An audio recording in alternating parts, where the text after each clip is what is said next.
In this unit, we'll discuss how the American English has impacted other varieties of English. Most of the varieties of English in the outer circle countries are a result of British colonization. They're used in countries which have been British colonies in the past. As a result, these countries use the British English as the norm, except the Philippines and Liberia. The impact of English can be observed on all the varieties of English in the outer circle countries, particularly in the area of pronunciation and vocabulary. The reason which is given for this widespread impact of American English is the growing exposure that people have to American English through mass media, music, films, TV programs. So we are all familiar with and fond of watching American films and watching American sitcoms and listening to American pop music, etc. The other reason is the prestige which is attached to American English. The prestige, of course, does not belong to the language, but it belongs to the people who own the language, the speakers of the language. So in case of American English, the dominant role that America has played in the world's politics and economic happenings and events in the world is responsible for the prestige which is attached to the American English. Interestingly, we see a sense of ambivalence which people feel towards English. They have these mixed feelings of love and hate towards English.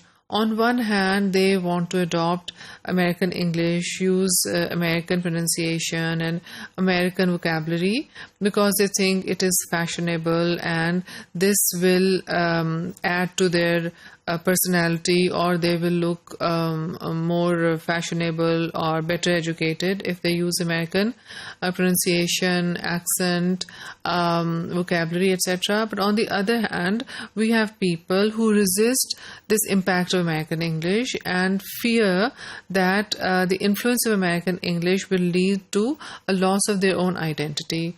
So we have these mixed feelings, ambivalence towards English all around the world, including in Pakistan. In Pakistan also we have these young people who are impressed with American culture and American language, but on the other hand we have a group of people who always find an enemy in America and try to resist the influence of American English as well.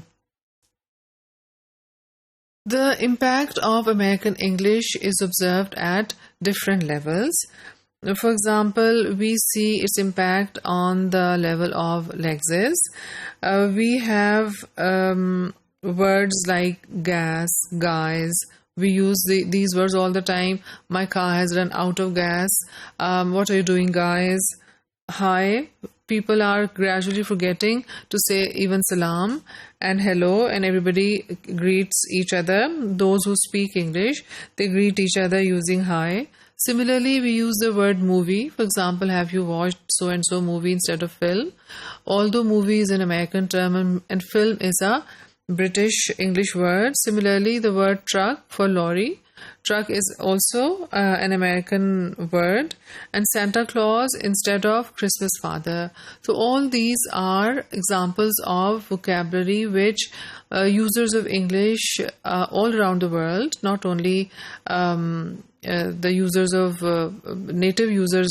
native speakers of English, not only native speakers of English, but users of other varieties of English have adopted from the American variety of English. Similarly, we have several adolescent slangs in use in different parts of the world, including Pakistan. For example, man as a form of address. What are you doing, man? We hear this all the time. Young people addressing each other like this, and sometimes, although it is funny, even girls would use this to address other girls. Similarly, cool has become a part of almost Urdu these days. So and so is cool. A certain thing looks cool, which means very good.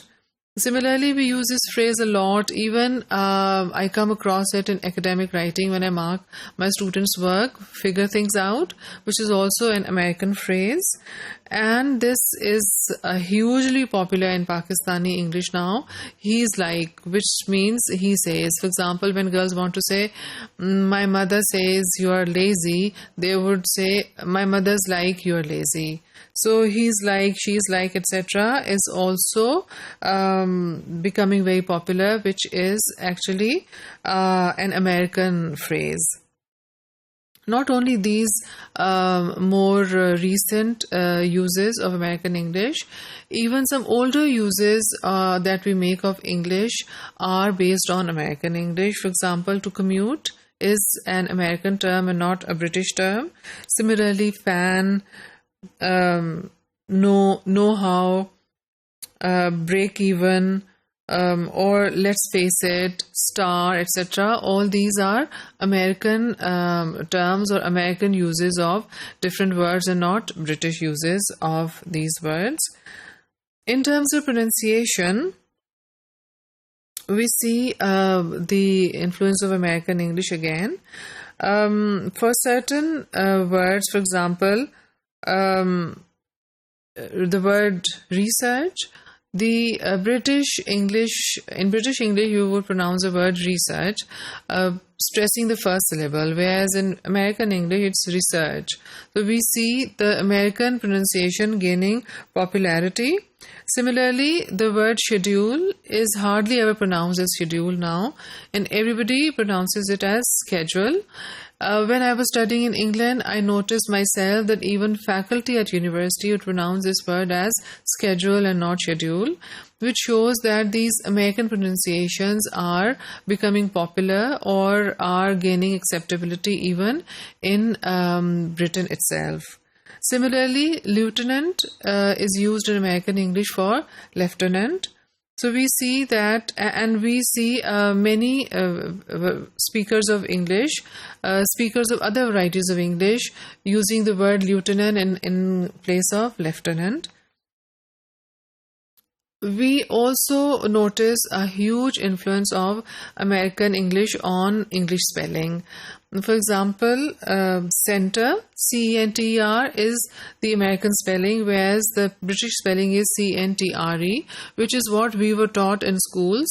But you may have noticed yourself that these days the British spelling is becoming obsolete, and people, schools, including students, use the American spelling. The other spelling, American spelling, which is becoming more popular than the British spelling, is that of the word program, which is pronounced as P-R-O-G-R-A-M in American English and P-R-O-G-R-A-M-M-E in British English. But these days, everybody uses the American spelling rather than the British spelling. Similarly, the word color and the other words which use O-U combination, the OU is being replaced by a single O, as in color here. So we notice the influence of American English on spellings as well. So this inclination towards American English can be observed in almost all the varieties of English in the outer circle. In some varieties, in some countries, the speakers would use predominantly the British pronunciation but use American vocabulary, and in other varieties they would use the British lexicon, etc. spelling, but show a preference for American variety, American pronunciation.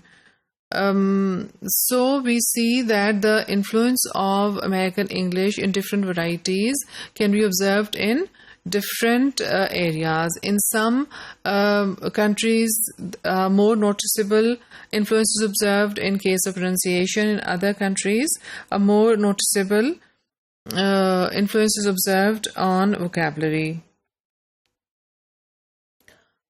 And all this happens, this impact of American English on other varieties of English, this influence of American English on other varieties of English is because of the covert prestige which is attached to American English. And this covered prestige leads people, users of English in different countries, to turn to American English, despite the fact that the official language in their country is a British variety or the British English, as is the case in our own country. The official language in our country is a British variety of English, because this has been the official language of Pakistan since partition, since the independence of Pakistan. So of course it is a British variety. However, we see the Pakistanis also showing a tendency towards using American English and showing a preference for American English.